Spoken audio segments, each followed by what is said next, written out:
আসসালামু আলাইকুম ভাইরা। দেখুন, সন্ধ্যার টাইমে এসে একটা ভিডিও করলাম।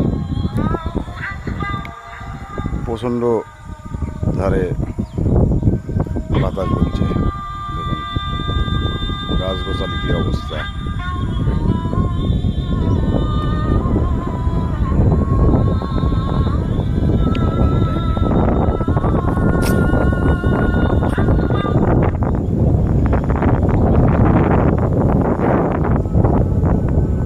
এটা হলো ঘাস, বিশাল বিশাল ঘাস আছে আমার, গরু খাওয়াই।